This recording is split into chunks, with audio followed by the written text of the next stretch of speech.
الحمد لله رب العالمين، والصلاة والسلام على رسول الله صلى الله عليه وسلم. يا أيها الذين آمنوا اتقوا الله حق تقاته ولا تموتن إلا وأنتم مسلمون. يا أيها الذين آمنوا اتقوا الله وقولوا قولا سديدا يصلح لكم أعمالكم ويغفر لكم ذنوبكم، ومن يطع الله ورسوله فقد فاز فوزا عظيما. الحمد لله، إلهي بامهاد إسكاله سبحانه جل جلاله إلى كل من يستي نعمة آتك أوين إلهي أسي سبحانه وتعالى عدة وجعلها ودورتي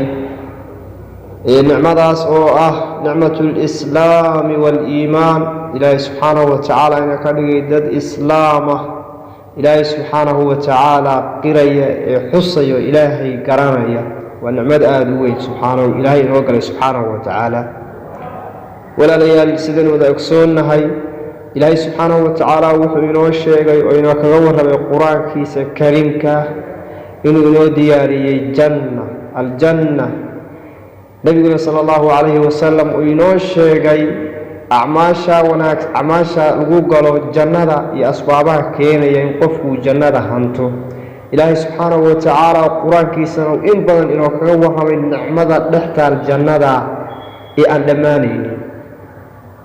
waxaynu dul istaagaynaa insha allahu tacaala 4 qodob ama 5 qodob oo la doonayo inuu qofku inta uu nool yahay ee uu dunida joogo naftu ku jidho inuu ku dadaalo acmaasha nabigu inoo sheegay sala allahu calayhi wasalam. ilaahayna qur-aankiisa inuu kaga warramay inoona tafaasiiriyey. waxa weeye qodobka koowaad ee u horeeya aliimaanu billaah waalcamalu saalix, in qofku uu ilaahay rumeeyo subxaanahu wa tacaala.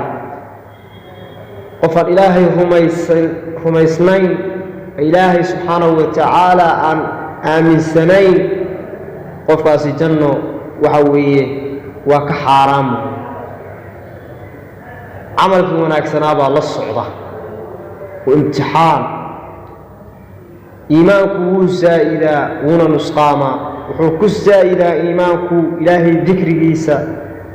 wuxuu iimaanku ku zaa'idaa daacada rabbi iyo qofku inuu waxa weeye ku sifaysnaado cabsida ilaahay subxaanahu wa tacaala iyo dikrigiisa, oo xalaqaadka uu fadhiisto oo cilmiga uu dhex galo baa iimaanku ku siyaada. wuxuu ku nusqaamaa waa macaasida iyo meelaha ilaahay subxaanahu wa tacala uusan raalliga ka ahayn, iyo inuu qofkii waxa weeye qaflad galo oo mooganaan iyo dhohanaani ay ku dhacdo ayaa iimaankuna ku daciifa. sidaa darteed baa ilaahay subxaanahu wa tacaala wuxuu inoo ka warramayaa dadka jannada ku waarayo gelayaay sifadooda ilaahayna siinaya subxaanahu wa tacaala. waxaa rabaa qofka mu'minkaahi inuu isfiiriyo sifadaas ma ku jidhaa mise waad ka maqan tahay. ilaahay subxaanahu wa tacaala ayna ka dhigo kuwii jannadiisa ku waara. wuxuu leeya ilaahay subxaanahu wa tacaala waaladiina aamanuu wacamiluu الصaalixaati ulaa'ika asxaabu اljanna hum fiiha khaaliduun. duulkii ilaahay rumeeyey subxaanahu wa tacaala ee acmaasha wanaagsan la yimi, wuxuu leeya ilaahay subxaanahu wa tacaala ulaa'ika kuwaasi asxaabu ljanna, jannada asxaabteeda waa kuwa wey. dadka jannadu sugayso ilaahay u diyaariyey dadkaa wey. hum fiiha khaaliduun, way ku waarayaan. jannada waa lagu waaraya, gabow ma leh, geerin ma leh, xanuun ma leh, waad ku waaraysa. allahu akbar. ilaahay subxaanahu wa tacala wuxuu ku leeyahay suurat alaxqaaf in aladiina qaaluu rabbuna allah uma istaqaamuu falaa khawfun calayhim walaa hum yaxzanuun. duulkii yidhi ilaahay subxaanahu wa tacaala ayaa annaga rabbiga yaga ah, oonu caabudaynaa, oon rabbi ka dhiganaynaa, aanu amarkiisa qaadanaynaa. duulkii yidhi uma istaqaamuu, dabadeed markii intaa laga helayna toosnaaday. ilaahay baan rumaysanahay subxaanahu wa tacaala. daacaadkii iyo ilaahay subxaanahu wa tacaala wuxuu waxa weye iga reebay iyo wixii ilaahay subxaanahu wa tacaala i faray ma kala garanayo.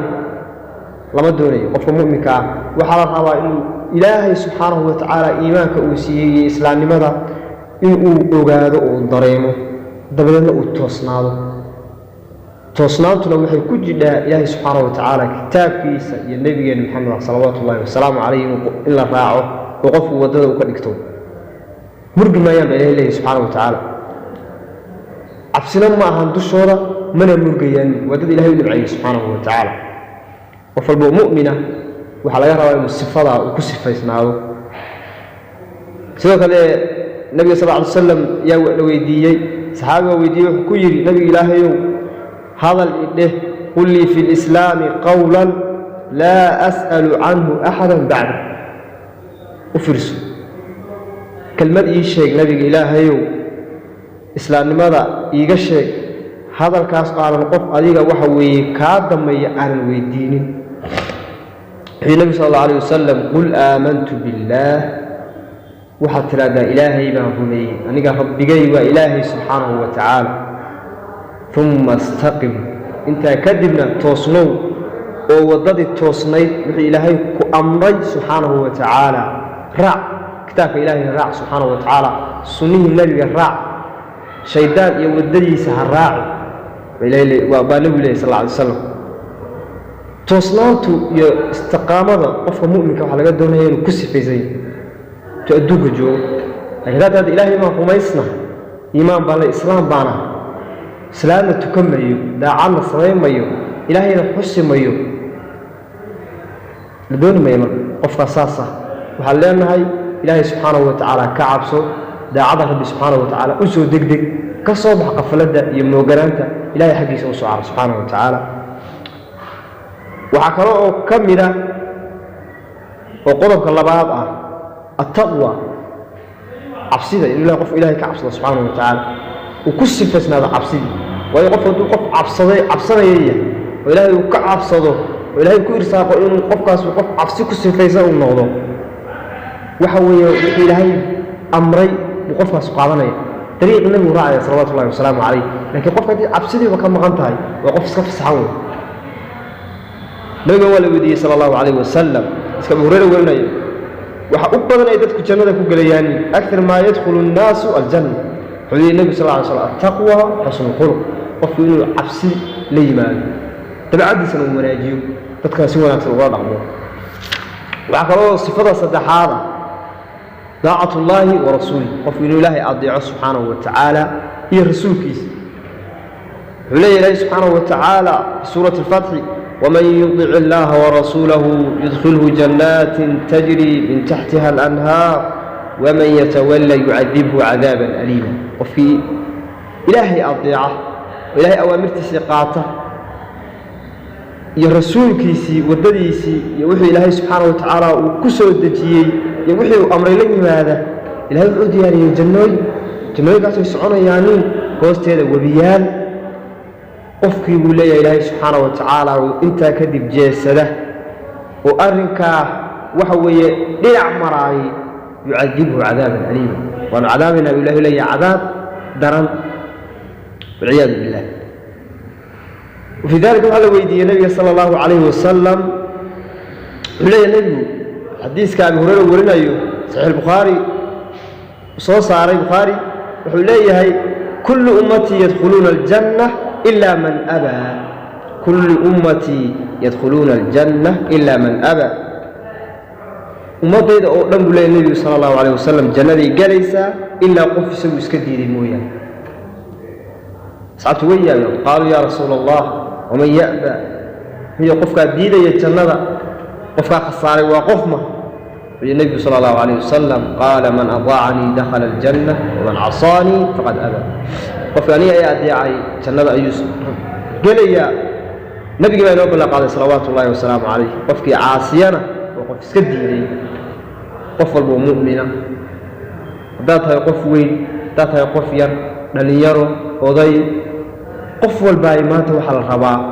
cidda uu ku dayanayo ee waddadeeda uu hayo inuu eego dariiq nebiga maxamed salawaatu ullahi wasalaamu calayh miyaad haysaa dariiqii waxaad haysaa shaydaan in qofku labadaa isbarbar dhigo wax la doonayo qofku intuu adduunka joogo هذه إلهي سبحانه وتعالى دريقي وحوي وجه حي يدريق نبي محمد صلى الله عليه وسلم أبال مطلي إلهي سبحانه وتعالى النبي صلى الله عليه وسلم وخطرت له وعقلوا كم إذا قلبك أفراد ضربوا العلم لوجه الله العلم يقول ضربه لكن والله الضرب ياي محاط ضرب بيسا لوجه الله إلهي سبحانه وتعالى درتي وإن هذا أضل بالعدك عليه إلهي سبحانه وتعالى ضربتها لوجه الله مركز آيات كبه ليس ليس عليه النبي صلى الله عليه وسلم من سلك طريقا يلتمس فيه علما سهل الله له به طريقا إلى الجنة وفي وتقى وددا اسمه كرادنا علم إلهي ما أسخره وددي الجنة كل الله حلنا لما قفك دالب العلم يعني وقف وددي جنة هيا هسك عقلين لك إلهي سبحانه وتعالى درتي كان قط إخلاص ليمو وعقلوا كم إذا أسباب تقفوا وجنة كوهنا كرو الذهاب إلى المساجد وفي مساجدك سعودك مساجدك اللي فنقول لي صلى الله عليه وسلم من غدا إلى المسجد أو راح أعد الله له في الجنة نزلا كلما غدا أو راح الله أكبر ليش ما أنت وحوي تدك كل تاء وأمات اللي أبي وقفلت اللي جرو حكم ده مساجد الله سبحانه وتعالى إن فارغيه سوق لو عمريها وهرنا ديات خطرت هذا أولو حلي النبي صلى الله عليه وسلم قفكي أكلها مساجد قفكي أكلها مساجد قف مساجد أكلها متى إسويدي أو راح أما أعرابه إلهي وحو الديارنا إياه مركزت أو وحوي أدقاق وأصعده إلهي قرب وديارنا إياه جنديس الله أكبر كلما قضى أو راح مروا الباء وحوي أكله أما أعرابه سفاة سأل دوريين قفك مؤمن كان يكون سفاة سنعوه